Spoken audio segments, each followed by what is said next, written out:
Good Morning Business, French Tech. Et c'est une biotech ce matin dans la French Tech avec effectivement Biocorp et son directeur général Eric de Certaine. Bonjour. Bonjour. Alors vous venez ce matin parce que encore une bonne nouvelle pour vous depuis que vous avez fait ce virage de la mesure par Bluetooth effectivement de ce qu'on injecte aux patients notamment dans le cadre du traitement du diabète. Vous signez avec Novo Nordisk après avoir signé avec Sanofi et Roche. Alors expliquez-nous. On voit sur la 24, on voit un stylo qu'on connaît bien pour les gens qui ont des proches soignés par le diabète, mais on voit un petit plugin dessus, un petit ajout. Absolument. Ça, c'est vous? Absolument, c'est nous. Donc c'est Malia que nous avons développé chez Biocorp. On y travaille depuis à peu près 5 ans. Les produits sont sur le marché depuis une petite année. Et donc c'est un capteur qui va se fixer sur des stylos à insuline pour récupérer de manière automatique la dose d'insuline qui a été injectée par le patient.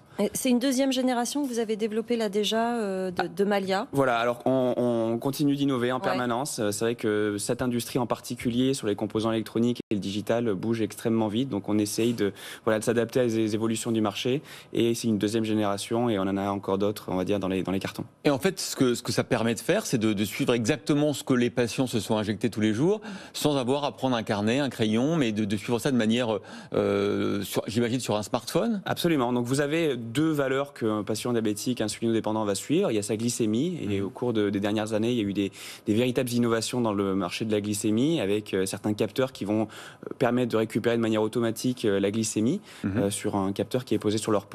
Et donc la deuxième valeur qui est la dose d'insuline.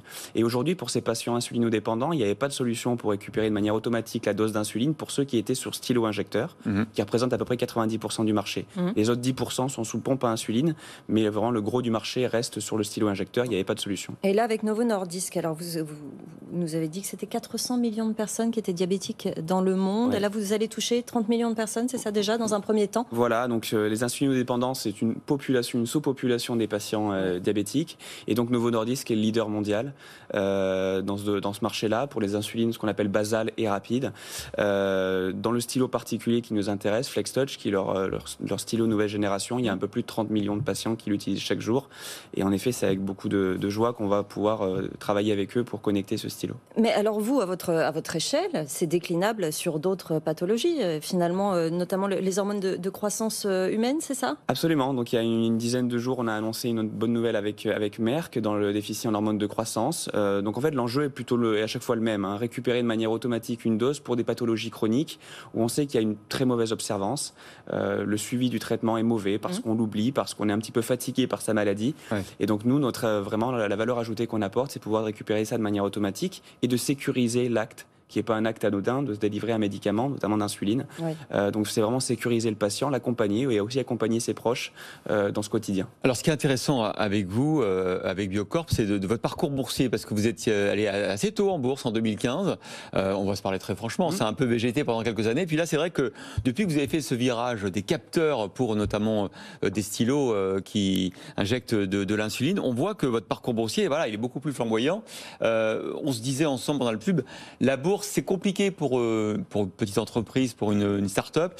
Mais pour le coup, vous, là, au bout de 5-6 ans, ça paye. Hein. Oui, mais je pense qu'on s'est construit pas à pas. Je pense qu'il y a une valeur qui est très importante sur laquelle on s'est vraiment focalisé. C'est établir un lien de confiance avec nos actionnaires. On savait qu'il nous fallait du temps pour avoir cette maturité. Il se trouve que cette maturité aujourd'hui on l'a, et en effet on a eu la chance de pouvoir annoncer beaucoup de bonnes nouvelles au cours des derniers mois et exercices. Donc voilà, c'est vraiment l'accomplissement d'une certaine vision qu'on est rentré en bourse il y a 5 ans, qu'on espère aujourd'hui délivrer au marché, et puis aux centaines de millions de patients diabétiques à travers le monde. Et ça a été véritablement notre message clé depuis 5 ans. On n'a jamais changé. Alors là, ça vous ouvre le marché européen, le marché américain aussi? Alors le partenariat est mondial. Il est mondial. On pourra communiquer l'année prochaine avec un peu plus de détails sur les géographies qui vont être visées, mais le partenariat est mondial. Et en attendant, vous continuez à produire à Clermont-Ferrand? Absolument. On est véritablement centré sur une production française. Ouais. Donc on développe en France, on produit en France. Biocorp, c'est à peu près 70 salariés, dont 25 25 salariés dédiés à la production.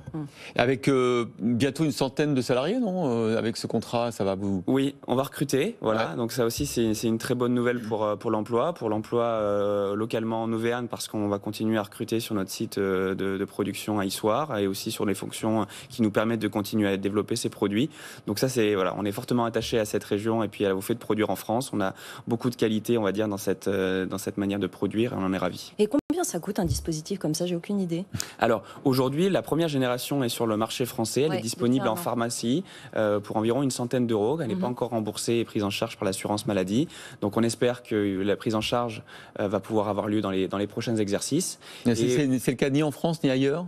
Comment ? Il n'y a pas d'autres pays qui prennent en charge Pas encore, mais on va dire qu'il y a certains pays qui sont un petit peu plus enclins à faire cet effort parce que bien suivre son traitement, ça coûte certainement moins cher à la communauté au bout du compte. Voilà, c'est l'idée. C'est un peu le problème de la sécurité sociale parfois. C'est que c'est pas de la prévention, évidemment, c'est du curatif, mais quand même il y a une part de prévention en suivant de manière très fine comment le malade prend son traitement et ça coûte beaucoup moins cher de faire ça plutôt qu'ensuite de dépenser.